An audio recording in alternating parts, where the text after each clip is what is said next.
Good afternoon, everybody. Rob here, WesternPacificWeather.com. It is currently the 7th of October, 2010, right around 1700 Japan Standard Time. That's right around 05 Zulu for all of you worldwide. A few areas out here we are watching right now. A poor area just to the east of Hainan right now, near the Gulf of Thailand. It's basically some of the remnant of 14 whiskey still lingering out here, bringing some precipitation for Hainan.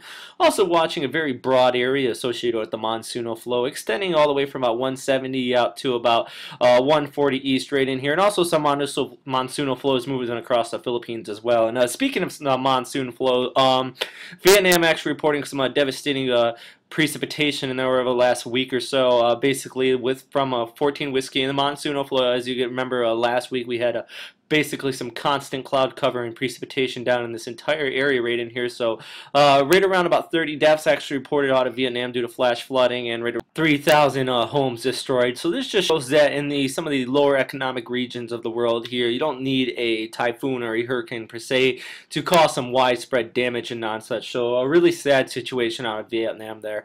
Also looking at Hainan right now, they have some widespread precipitation there, actually shown on the trim satellite here. Still showing over the last several hours some heavy precipitation along the eastern coast of the island right in there, and also still showing some heavy precipitation in areas near Da Nang here in Vietnam. So just still not quite out of the woods here, still showing some heavy precipitation out in much of the region. Now as far as this poor area right in here, though, I would not expect this system to develop very much. It's already embedded in with the westerlies, have a low dipping trough right in this region, basically already causing a lot of shear on the northern periphery of this region area right in here. So just something to watch, though. Probably going to bring some heavy precipitation to Taiwan and eventually Okinawa as it drifts off to the northeast, but wouldn't expect any tropical development out of this.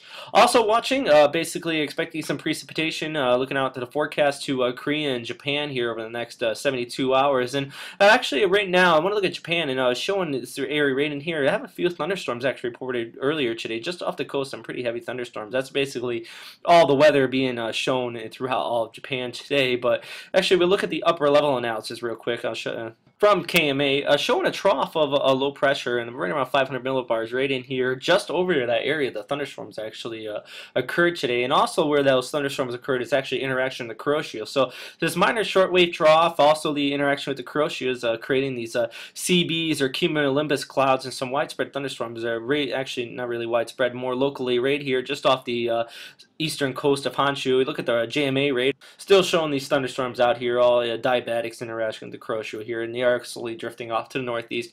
Earlier today, though, did see some more storms that were actually inland right along this region in here. So just something to watch as far as the Kanto Plain is concerned. I know again a little more on a micro scale instead of synoptic scale, which I usually talk about, but also trying to put in a few lessons of weather here as far as the currents in the upper levels go.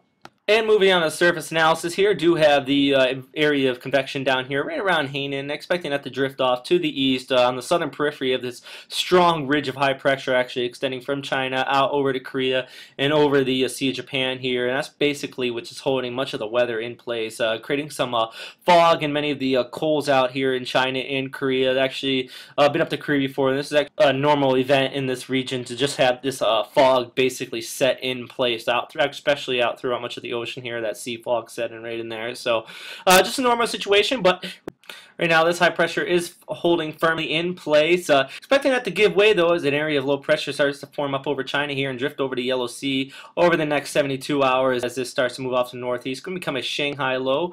Basically, it's a split low that's going to start to form right in this area and drift off to the northeast. Basically split it right around the Japanese Alps right in here. One low pressure will form up to the north, another one to the south. And I'll show you here on the models currently.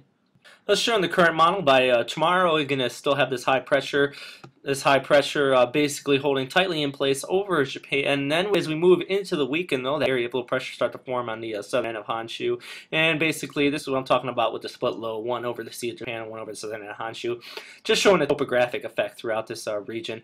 And prior to that, though, soon to see some precipitation over Korea and Okinawa. And then eventually on Saturday night into Sunday, much of Japan is going to be seeing this precipitation as well. So it's one thing to note as far as precipitation weather is concerned. I basically believe that this is only going to be the areas that we'll see outside of the monsoonal flow that you typically see this time of year. As we move down here, you'll see that much of the precipitation is still lingering over Indonesia, out there, Papua New Guinea, and the Philippines right in here. So just something to note as far as the monsoonal flow, still going to expect to see that throughout many of these Pacific islands, extending all the way out to Vietnam. But that is all for today, everybody. Thank you for listening to WestPacificWeather.com. You can also find me at storm2k.org if you want to field me any questions or comments or not such. Also, if you have any comments or suggestions on what I could add to these updates to make them better, please let me know. So, everybody have a great day. Stay safe out there, and I'll have another update probably tomorrow. Bye.